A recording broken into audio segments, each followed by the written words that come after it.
Perfecto, bueno, pues el Ateneo Español de México, como en su última actividad del año, quería hacerle un homenaje a Max Sau por sus 50 años, como, bueno, por su aniversario luctuoso, por 50 años de su fallecimiento, y además por ser una figura pues muy relacionada siempre con el Ateneo. El día de hoy tenemos el gusto que nos acompañe Teresa Álvarez Sau, que nos acompañe José Babuj, Ernesto Vilches y María de Orduña. Vamos a iniciar con Teresa, que nos va a platicar un poco de la Fundación Max Sau, las actividades que tienen y bueno, ya le adelanto a Teresa que nos gustaría firmar algún convenio con la Fundación desde el Ateneo para estar haciendo constantemente cosas promocionando la obra y la figura de Max Sau. Teresa Álvarez Sau nació en México en los años 70. Sus padres murieron en España, donde acabó el bachillerato y estudió fotografía.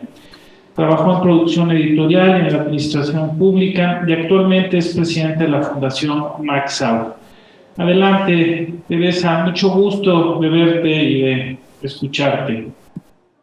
Gracias, muchas gracias a vosotros. Quería sobre todo agradecer al Ateneo Español de México, a su presidente Ernesto Casanova, a Manuel Ortiz, el coordinador de proyectos, y a todos los participantes, que me ha dado una tranquilidad grande, aunque no se note mucho, pero me ha dado una tranquilidad grande saber que está Bonilla, que está Joseba, que está María, porque sé que hablarán con inteligencia y con afecto de Max y me gusta coincidir con ellos, vaya. Y lo agradezco, es una emoción como familia, como nieta y como presidenta de la Fundación Max Sau, pero también como ciudadana, estos homenajes porque son muy necesarios, creo, ahora mismo la reivindicación de los valores que defendía Max, pues nos haría falta recordarlo y transmitirlo. Y entonces os agradezco muchísimo este homenaje, que a Max le encantaría, y nada, que os oiré con mucho gusto. Gracias. Muy bien. En primer lugar vamos a escuchar a José Babuj, quien es licenciado en Derecho por la Universidad de Deusto, maestro y doctor en Letras Modernas por la Universidad Iberoamericana de la Ciudad de México, académico de tiempo completo y miembro del Consejo Académico del Posgrado del Departamento de Letras Modernas de la misma universidad.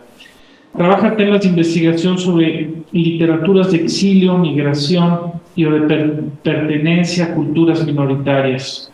Cuenta con diversas publicaciones en revistas y antologías, entre ellas se encuentra su texto Cartografía del Desencuentro, editado por la Universidad Veracruzana y la Universidad Iberoamericana.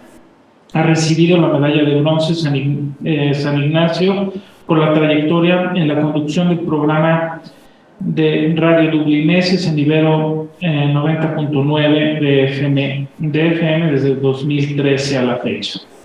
Premio Nacional Miguel Covarrubias por el INA, Mejor Guión y Diseño Museográfico y Curatorial. Proyecto en el que participó como investigador de fuentes literarias sobre la Constitución Mexicana de 1917 a 2017. Y tenemos nosotros en nuestra editorial el gusto de haber publicado hace 15 días un libro muy importante que se llama Exilio ¿para qué?, en donde revisa a siete intelectuales del exilio español. José, adelante, muchas gracias. Bueno, ¿me escuchan? Porque estoy aquí un poco escorado. ¿Sí se me oye bien? Sí, ok. Bueno, a ver, pues a mí me gustaría empezar diciendo que para mí es un honor que el Ateneo Español haya pensado en que yo formase parte de este homenaje a Max Sau, porque lo cierto es que yo no soy tan experto en la obra de Max Sau, más bien yo sería experto en la obra de la generación Nepantla, no tanto la del abuelo de Teresa, sino la de su padre, Federico Álvarez, ¿no? Más bien yo sería más experto en esta segunda generación. Obviamente, la calidad literaria de la generación de Pantla no es comparable a la de Aub. O sea, Aub probablemente sea, y voy a decir una cosa polémica, sea el narrador más importante del exilio español y el narrador más importante a la luz de las cosas que han pasado en la actualidad en la historia y el papel a la que está llamado a jugar la literatura en ella, probablemente el narrador más importante en español del siglo XX. Y no estoy diciendo algo menor con eso, ¿no? Y sé que es polémico afirmarlo, ¿no? Pero bueno, a veces merece la pena, que lo decía un crítico canadiense, que se llama Fry, merece la pena dedicarse quizá a obras de personas que son igual menores, ¿no? Respecto, por ejemplo, a la de este grande que es Aub, porque hay algo en esas obras que no se ha dicho y que merece, ¿no? Merece esto, ser estudiado, que no está tan claro, no está tan puesto sobre la mesa como en el caso de Aub, ¿no? Y bueno, en fin, yo me dediqué más bien a la generación de Pantla. Sin embargo, uno se acaba encontrando con Aub. En el libro este que si quiero hablar del exilio español, se acaba encontrando con Aub y se acaba volviendo uno una especie de medio experto en él, porque al final de cuentas escribió sobre tantísimas cosas que también trabaja el tema de la generación de Pantla, ¿no? Y una serie de conferencias trayendo un poco a colación y criticando de manera bastante dura, ¿no?, a la generación de Pantla. Por ahí hay un texto de Arturo Souto Alabarce que habla al respecto, ¿no?, de las opiniones de Aub. Y a mí me ha interesado también la relación del exilio español con el judaísmo, y Aub, aunque se decía explícitamente no judío, en los diarios del 67 y demás, tiene también una relación con el judaísmo en su escritura por la idea de la vinculación de literatura e historia, ¿no? Una idea de la necesidad de, a través de la literatura, pedir justicia, ¿no?, para aquellos grupos que han sido precarizados, exiliados, golpeados, ¿no? Y eso es algo que es una constante en su obra, ¿no? Y bueno, Aub se ha ido abriendo paso, ¿no?, y cada vez está más reconocido por la crítica como el narrador más importante del exilio español por la calidad de su obra, pero bueno, ha sido también gracias a trabajos de personas como por ejemplo Manuel Aznar Soler, Queixel en Barcelona, o José Ramón López García, o incluso ahora mismo se publicó un libro muy importante alrededor de su poesía en Harvard, un amigo mío, Daniel Aguirre Oteiza, ¿no?, que se llama Esta poética fantasmática, está en inglés todavía, en el que Aub juega un papel fundamental, ¿no? Y bueno, la grandeza de Aub, a mi manera de pensar, tiene que ver con esto que decía antes, que es justamente un entendimiento de la literatura magistral, o sea, súper virtuoso, utiliza todos los recursos literarios posibles, pero siempre inscribiéndolos en un compromiso histórico, ¿no? Con un compromiso histórico y con la realización de la justicia, ¿no?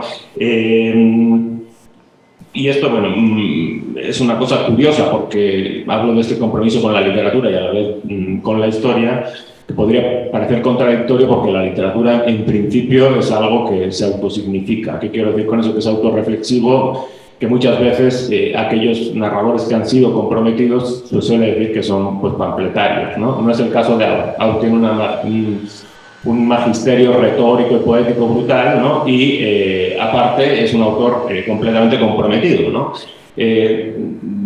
Déjenme compartirles que era una persona sumamente inteligente. O sea, él se crió en Valencia con gente como José Gaos y como Medina Echeverría, que fueron grandes académicos.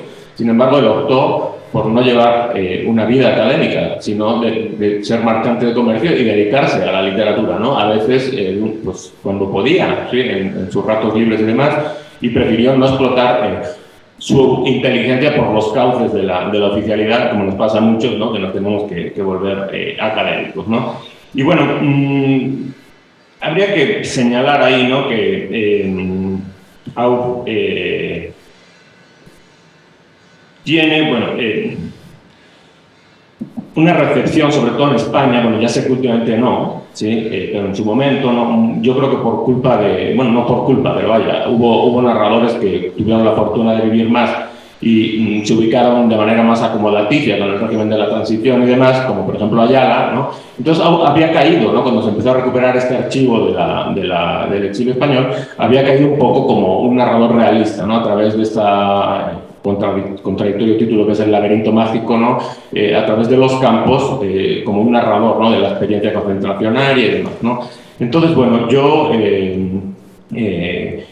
creo que nada más lejos de la realidad. Hoy se está recuperando a otro Aub, ¿no?, que sí hace gala y sí hace uso de todos estos recursos literarios y de este magisterio propiamente de la literatura y a la vez comprometido, ¿no? Y bueno, en este sentido quizá sí habría que destacar no solo los campos, ¿no?, sino la labor que hace, pues muy propia del imaginario, ¿no?, del imaginario de un creador, con los heterónimos, el trabajo que hace con los heterónimos. Tiene un primer bosquejo muy vanguardista con Luis Álvarez Petreña, ¿no? Después, sin duda, Josep Torres Campalans, su gran invento. Y bueno, unos diarios que son, pues sin duda, algo espectacular, porque no solo son testimoniales, sino que tienen una potencia especial crítica y literaria. Pienso en La gallina ciega, ¿no?, en la que habla de su regreso a España. Pienso en un diario bastante crítico con la Revolución Cubana, y pienso también en su diario pues respecto de la decepción con relación al Estado israelí, ¿no?, que escribe pues en el contexto de la guerra del 67, ¿no? Y bueno, en fin, para citar y cerrar un poco esto, yo diría, desplazaría un poco la mirada de los campos hacia otras obras, ¿no?, que quizá no son tan conocidas, en donde sí hace gala pues, de este magisterio literario, a la vez que lo inscribe dentro de un compromiso histórico que hoy día serviría para ver pues, todo el problema de las experiencias migrantes, de los precarizados por la historia, de las experiencias concentracionarias que se viven hoy día, ¿no? En ese sentido, la obra de Aub es magistral, ¿no? Y bueno, yo citaría varias obras ahí un poco para concluir. Una sería el manuscrito Cuervo, ¿sí? El manuscrito Cuervo, que es un cuento en el que hace gala de hace uso de dos recursos literarios. Uno es sin duda la prosopopeya hipalagética, podríamos decir, en tanto en cuanto se desplaza el ojo del testimonio hacia un cuervo que está contando lo que les pasa a los exiliados españoles en un campo de concentración, y en donde pues brilla un manejo magistral de una cosa que se llama hipotiposis, un recurso literario que se llama hipotiposis. Eso lo decía Ottmar Ette, un filólogo alemán importante, en el sentido de que hay una saturación del referente tan grande, ¿no?, que incluso nos da la impresión como de un horizonte tragicómico, ¿no?, a la hora de evaluar esta experiencia, porque parece como increíble lo que está contando, cuando en realidad es absolutamente real, ¿no?, la experiencia del campo de concentración, ¿no? Por otro lado está el diario de Yelfa, ¿no?, que está lleno de muchas voces, de espectros del pasado que tienen que ser traídos al presente porque hablan, sí, de los exiliados españoles y, por supuesto, después de todos los que han sido sometidos a un tipo de experiencia en un campo de concentración, lo que pasa hoy día en cualquier frontera con el norte global.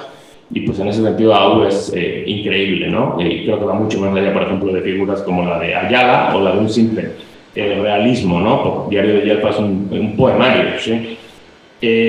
La obra fundamental de teatro, un monólogo de algún tiempo a esta parte, ¿no?, en la que sin duda hay una especie de... Hubo un texto muy importante después dentro de la literatura judía que se llamó Yo Sol Rakover, habla Dios, ¿no?, en el que justamente, bueno, hay un personaje que está en el gueto de Varsovia y decide inmolarse, ¿no?, en contra de los nazis. Pero es un texto que salió en los años 60 más o menos, ¿no? Y en cambio este texto de Aub está escrito en el 39, es decir, es un texto premonitorio que va a hablar de toda la barbarie nazi años antes de que ni siquiera se pensase en la solución final, ¿no? O sea, en ese sentido, Aub es una especie de auguro, de mago, ¿no? Una cosa increíble, ¿no? La capacidad literaria, ¿no?, de la imaginación para tener esta inscripción en la historia y en el antifascismo, ¿no? Y por último, bueno, yo destacaría sin duda Imposible sin Ain, ¿no?, que es un texto también que no se conoce tanto, publicado, ¿no?, al calor de la guerra del 67 en Israel, cuando él hizo una estancia de investigación allá. Él se dice no judío, cuando va a Israel dice yo no, me siento más cercano de los españoles o de los mexicanos. Sí, pero también tiene algo muy judío, que es esta idea como de la teología como justicia, ¿no? El mesianismo como justicia, ¿no? Y eso es algo que está patente en su obra. Impasible sin Ain es una de las...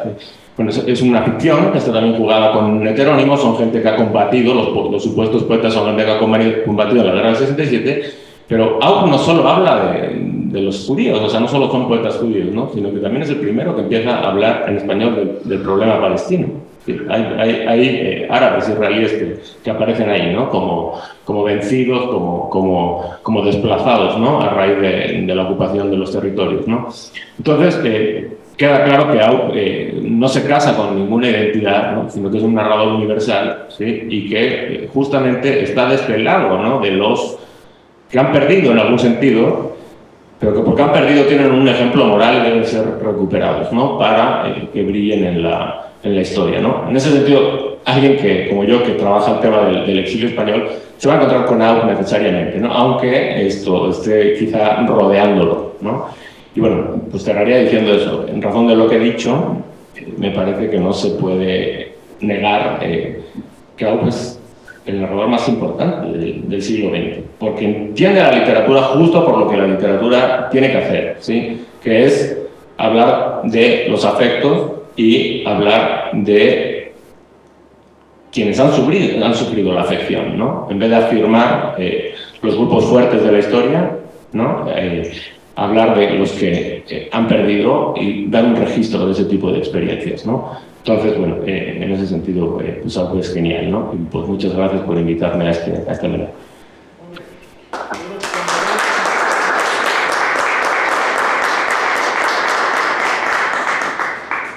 Muchas gracias, José. Nos quedamos con varias de las ideas que has presentado.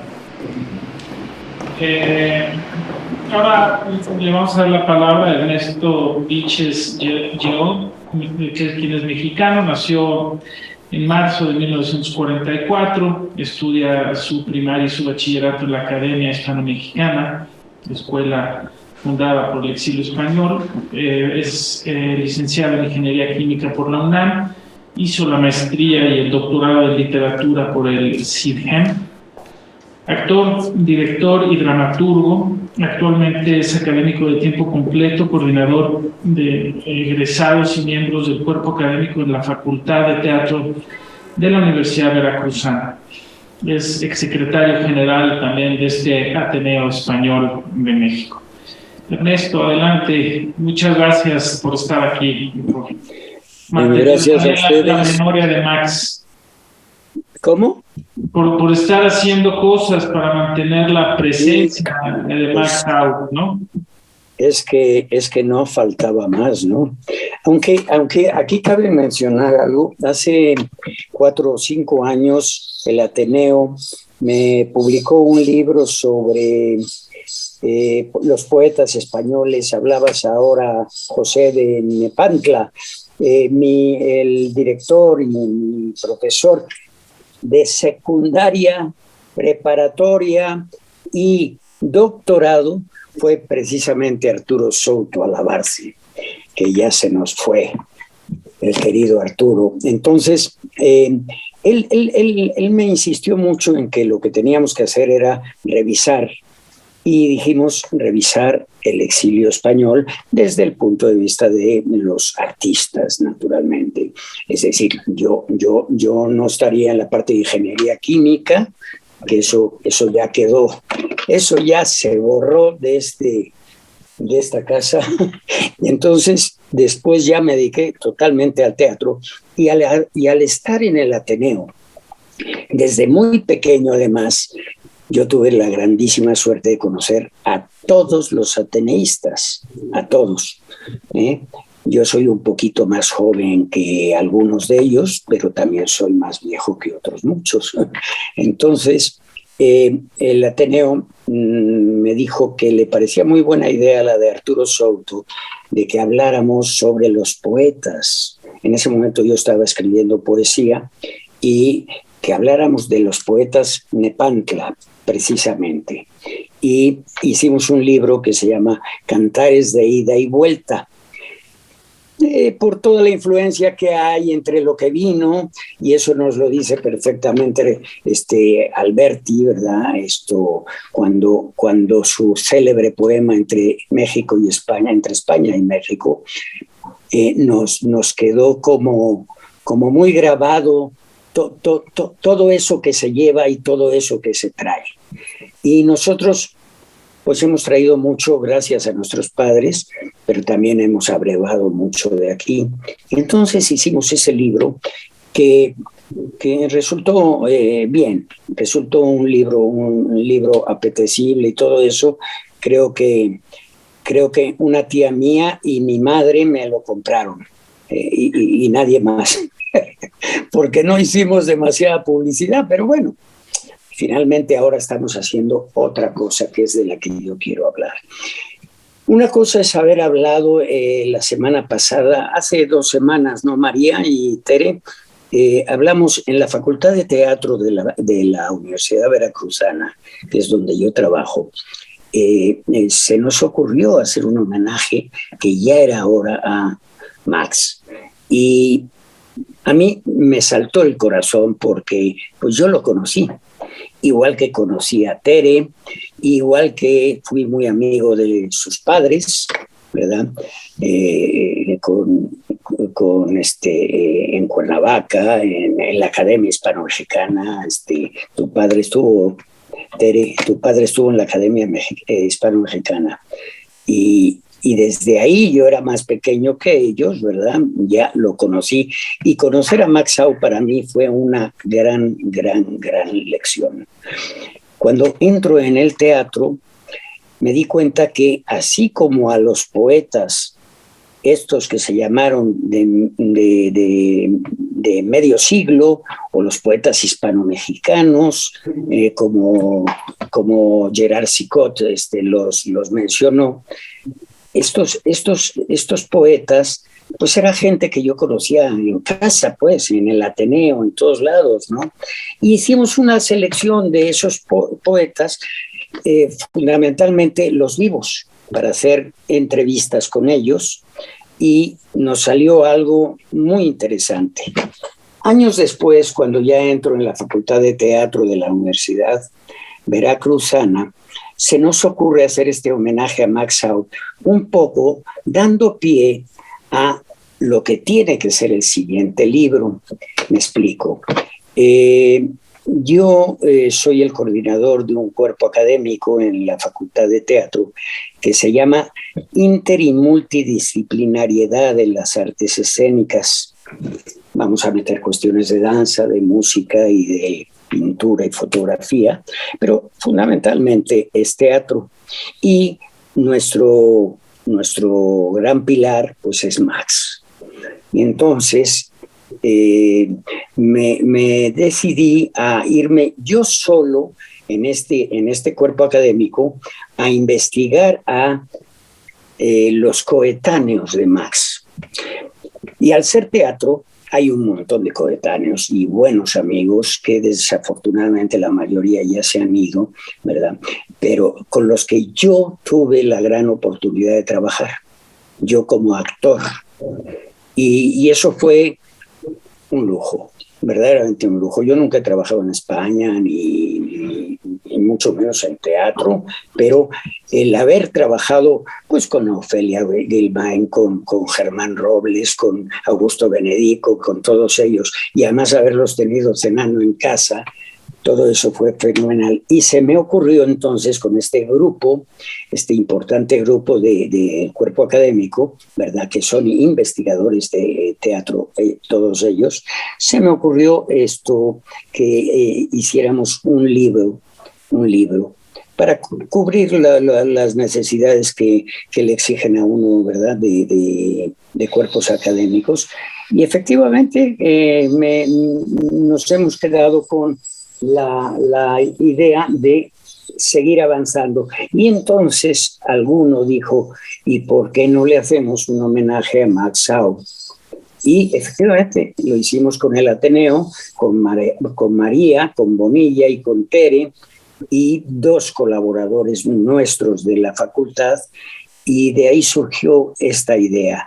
Cada uno de ellos habló precisamente sobre lo que para ellos Max Au fue desde el punto de vista de multidisciplinariedad, porque es un hombre que escribió poesía, porque es un hombre que hizo teatro y no es muy conocido.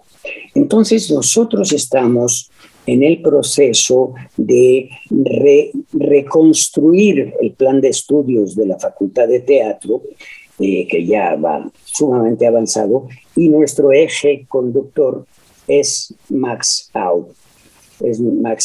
Entonces, lo que procede es que en febrero, espero, hayamos ya terminado nuestro libro, que lo va a publicar la Universidad Veracruzana y el propio Ateneo Español.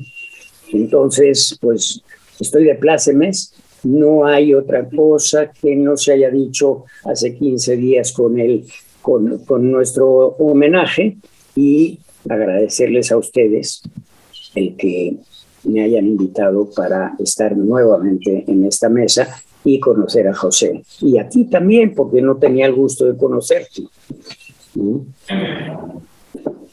Así que basta y sobra con lo que dije. Gracias. Gracias.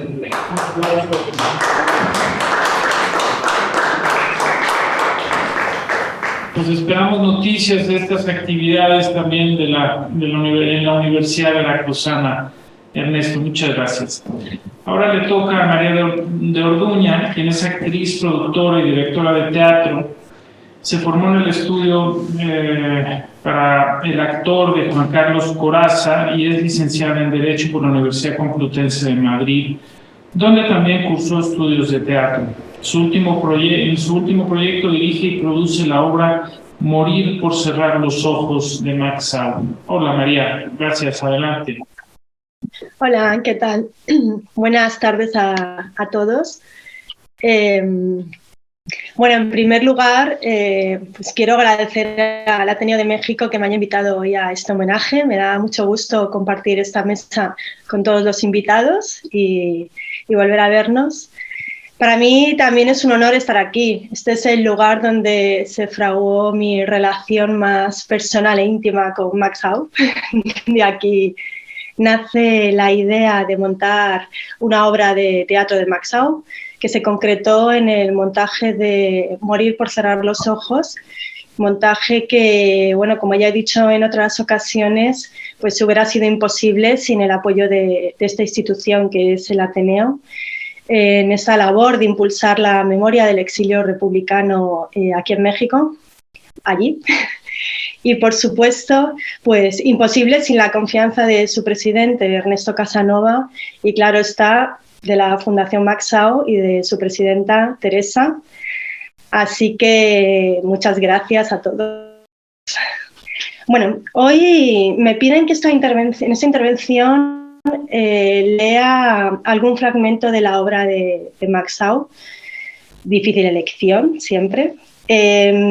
Finalmente me he decantado por su teatro, esa parte de su extensísima obra, quizá menos conocida por el público en general. Y bueno, he decidido al final que la obra fuera No, que forma parte de su teatro mayor, ¿no? En un único acto se plantea toda la obra. Y bueno, voy a pedirles de antemano disculpas por mi pronunciación de los nombres de los personajes. No soy el señor Max Au y mi dominio probablemente de los idiomas es bastante más limitado. Bueno, la obra se desarrolla en la estación del tren del pueblo de Altberg, en Alemania, en la línea divisoria de las zonas de ocupación soviética y norteamericana, donde el escenario queda dividido en 4 términos. De un lado vamos a tener el despacho norteamericano y de otro lado el despacho soviético.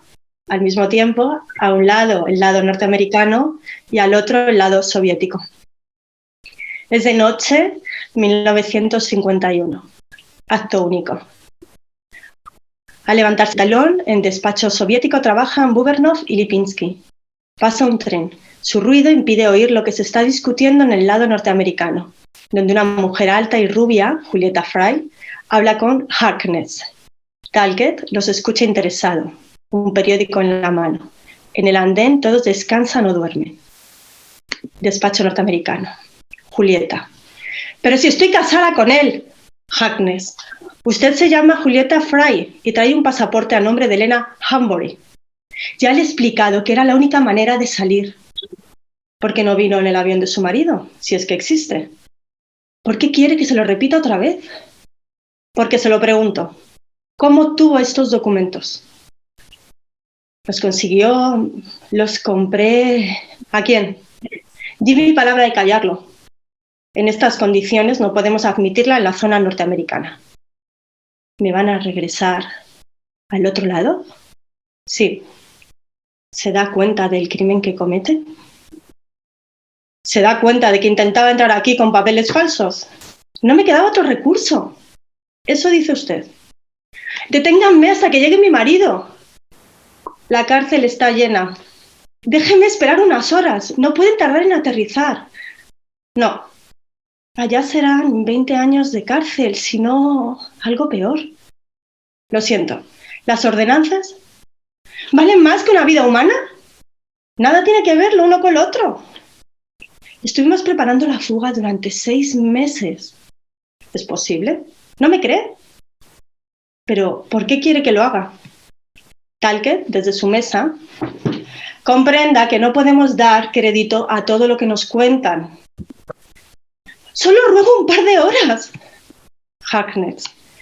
El último que pidió lo mismo estuvo estorbándonos 6 meses. Y luego se levanta, va a la mesa de Talcott, le tiende un pasaporte. La falsificación está bien hecha. ¡Que no está falsificado!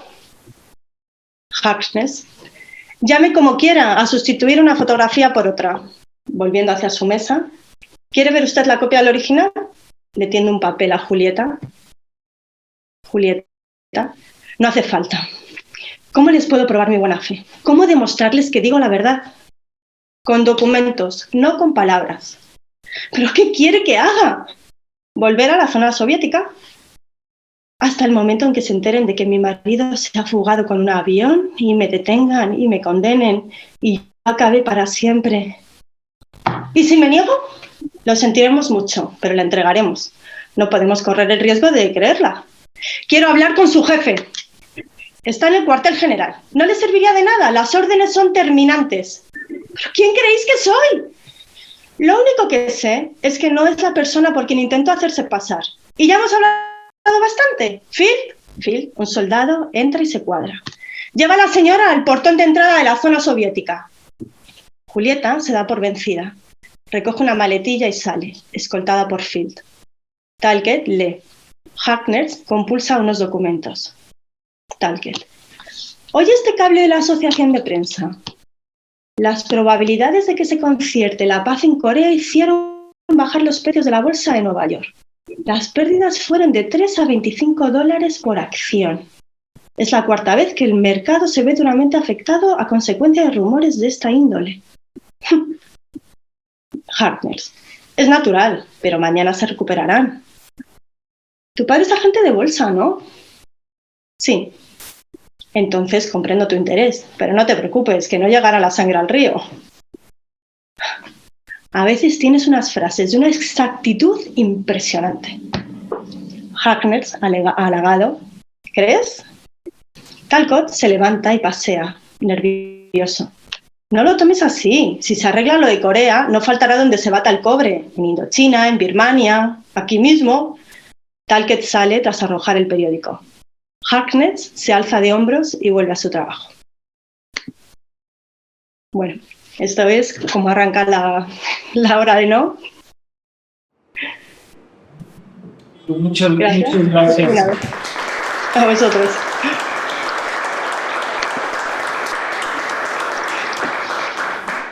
Sí, no queríamos en este homenaje dejar de escuchar a lo que escribió Max, algo de Max, ¿no? Siempre se vuelve todo muy abstracto, y queríamos que esta participación de María pues nos trajera un poco la actividad literaria directamente. Podríamos pasar ahora a hacer un pequeño recuento de las actividades que tuvo Max Saud en el Ateneo Español de México, que es también un documento que se trató de presentar el otro hace unos 15 días en el evento que organizó Ernesto con la Universidad Veracruzana. Max Saud, bueno, como habíamos comentado, fue miembro del Ateneo Español de México y durante muchos años realizó actividades aquí, o en las instalaciones que originalmente tenía el Ateneo. Y es muy grato. ¿Ya lo estamos viendo, Manuel? ¿Sí? Sí. Ok, sí. Entonces, pues adelante.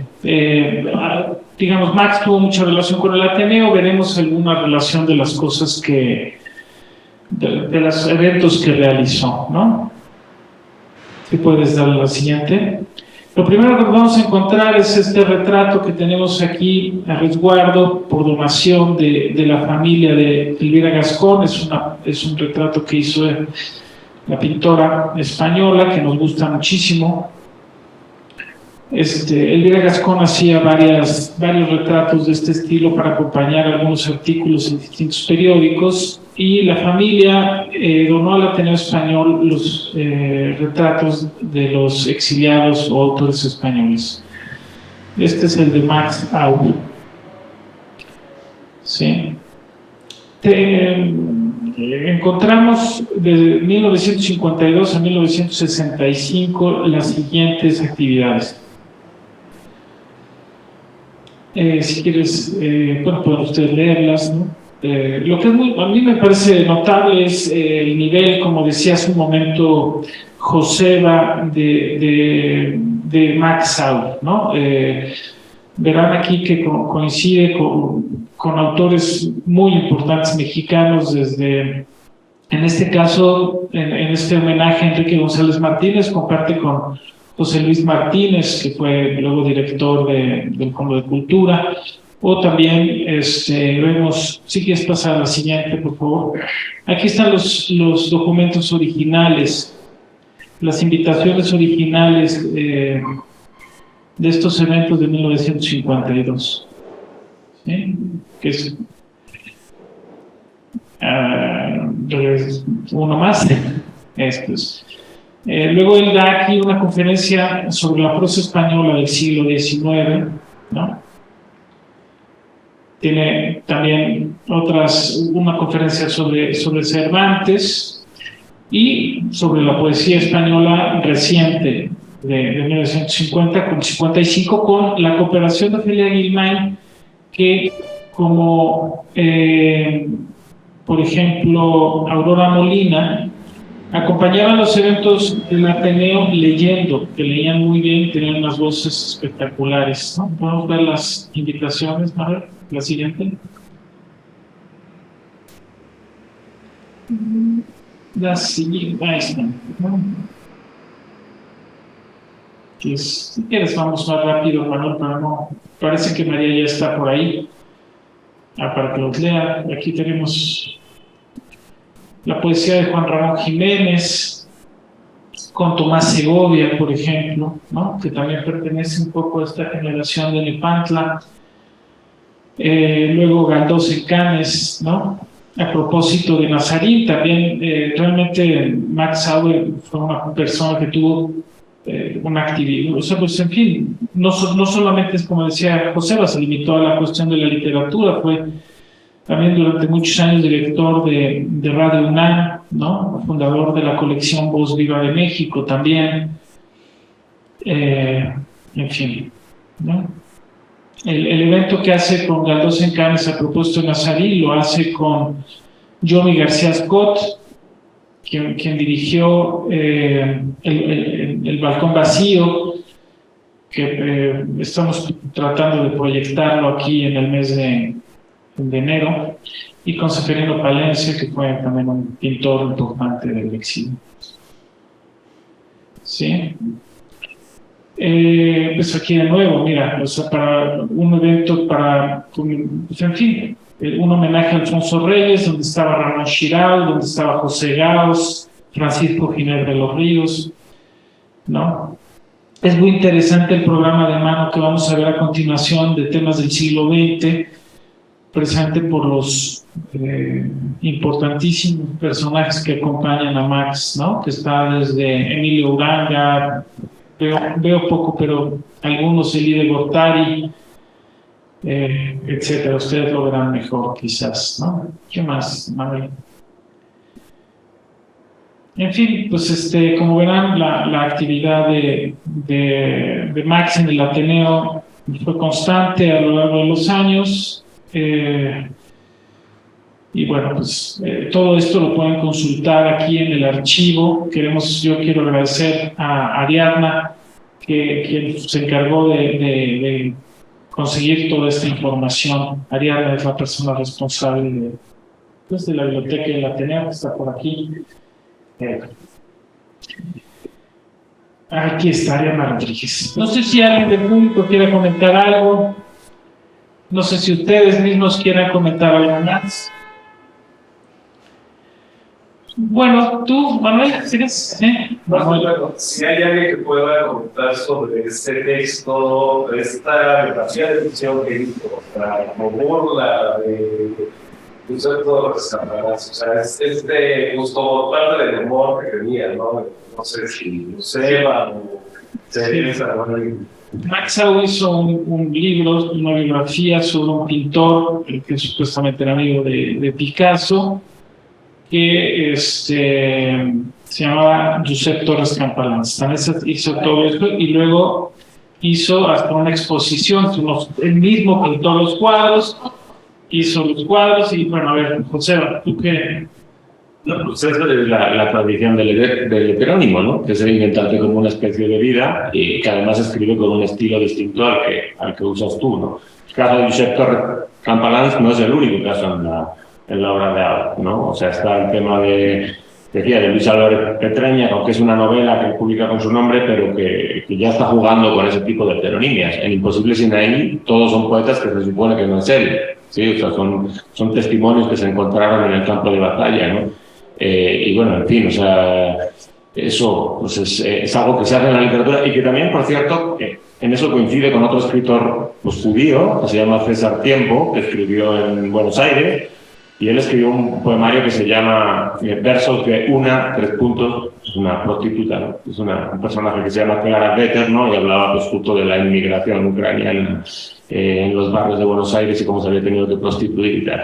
Y se armó tal lío que ya querían, bueno, pues, darle el Premio Nacional de las Letras y tal. Al final tuvo que decir que soy yo, ¿no? Bueno, pues con algo un poco similar, ¿no? Es un gesto también que yo entiendo que va... Es como un gesto talmúdico, ¿no? Yo sé que esta vez muy discutido lo de la identidad judía de Au porque él mismo dijo que no Digo, no siento nada en común, pero también eso es como judío, ¿sí? O sea, es decir, no se da bueno con nada, ¿no? Discutir con todo, no llegar a ninguna conclusión, ¿no? Entonces, pues ahí podríamos decir que hay una suerte de secularización de esa tradición talmúdica, ¿no? Y a mí me gusta mucho que Au tiene estas cosas que son como graciosas, pero que a la vez luego se inscriben de una manera muy crítica sobre cómo se ha conducido la historia, ¿no? En el siglo XX, y eso es lo que lo hace pues enorme, ¿no? Una vez más, ¿no? O sea, creo que la historia pues le da la razón completamente a todo lo que hizo Au. O sea, por eso yo me atrevo a decir eso, que es el escritor español más importante, ¿no? Pero bueno, en fin. Bueno, Teresa, ¿se guardan los dibujos que hizo Max como Josep Torres Campalanz? No sé si... Sí, hay bastantes, y incluso hay algunos en el Museo Reina Sofía ahora mismo. Están ahí en la sala Max Au de la Gallina Ciega y están ahí expuestos. Sí, hay algunos y mis tías también tienen algunos y en la fundación. Y sí, se guardan algunos. Hay muchos que se han perdido o que no sabemos dónde están. Y es una pena, pero es así. Y quería aprovechar para decir que sí, que sería estupendo colaborar con el Ateneo en lo que vayamos viendo y que no puedo aplaudir porque no tengo trípode y no los voy sujetando con la mano, pero pues hubiese aplaudido a todos. Bueno, pues muchísimas gracias a Teresa, a Ernesto, a José, a María y a todos los que nos acompañan hoy aquí y a los que verán esto, ¿no? Los participantes recibirán un diploma como este, que es el de José.